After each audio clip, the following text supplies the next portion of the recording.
जय माता दी, जय श्री राम, जय मां शीतला। भक्तों, मैं आपको बता दूं, एक भक्त ने पूछा था और मैं उसके भक्त के पास मैं घर पर गया था। तो वो पूजा कर रहे थे पितरों की। तो मैं वहाँ पहुँचा घर पर। तो उन्होंने एक सवाल किया था, तो उस सवाल का मैं जवाब दिया। मैं आपको भी बताना चाहता हूँ कि ये जवाब सही है या गलत, आप खुद विचार करें। और भाई, जो मेरा जो है, मैं जो आपको बता रहा हूँ वो सही है या गलत है, आप इसका विचार करके देखें। और जहाँ तक जानकारी है मुझे, मैं वो आपको जानकारी वो दे रहा हूँ। उन्होंने पूछा था, पितृ पूजा कब तक करनी चाहिए? पितरों की पूजा कब तक करनी चाहिए? कितने दिन तक करनी चाहिए? पितृ हमारे कितने दिन यहाँ रहते? पितरों को कब तक भोग लगाना चाहिए? तो मैंने जो पितृ हैं, तो आपको पहले तो बता दूं कि अगर आप पूज रहे हैं, आपके पिताजी से लगा के, आपके माता पिता के से लगा के ये 3 पीढ़ी होती हैं, तो आपको 3 पीढ़ी तक पितरों की पूजा आपको करनी चाहिए। और जो तर्पण है, पिंडदान है, वो 3 पीढ़ी तक ही दिया जाता है।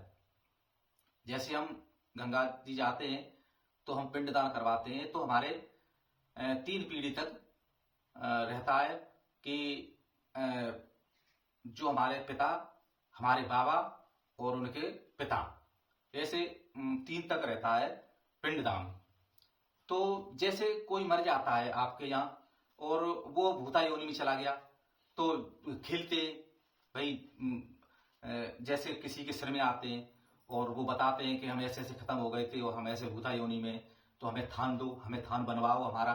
तो वो थान बनवाते हैं और आपको बनाना पड़ता है, क्योंकि आपको परेशानियां बढ़ती हैं, घर वालों को परेशानी बढ़ती है। तो भक्तों, ये सच है कि जो मरने के बाद जो भूता योनि में पहुंच जाते हैं,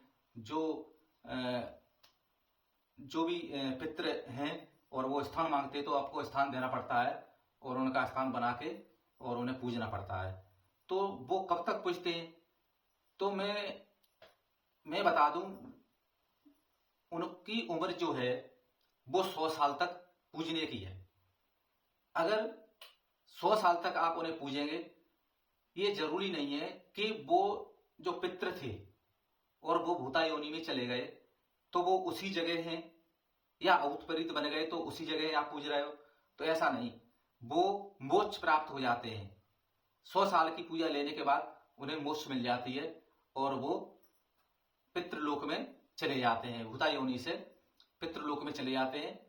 तो हमें श्राद्ध जो होते हैं वो नहीं हमें करना चाहिए। जो हमारा जो थान था, जो बना था, जो हमारे घर में, जो हमारे खेतों में, अन्य जगह जो बना होता है, तो उसको थान को नहीं पूजना चाहिए। 100 साल तक उन्हें पूजना चाहिए। तो मैं एक जगह गया था, तो उसके यहाँ तो 15 थान बने हुए थे। तो मैंने पूछा, ये 15 कैसे? कह रहे हमारे बाबा, हमारे पुरखों ने बना रखे थे जी, तो हम इन्हें पूज रहे हैं।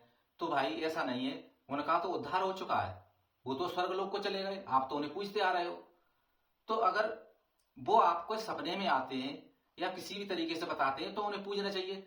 या फिर आपके सामने, या 15 साल या 20 साल पहले कोई अगर खत्म हो गया है, या उसकी अकाल मृत्यु हो गई है, एक्सीडेंट से खत्म हो गया है, तो आपके सपने में आएगा।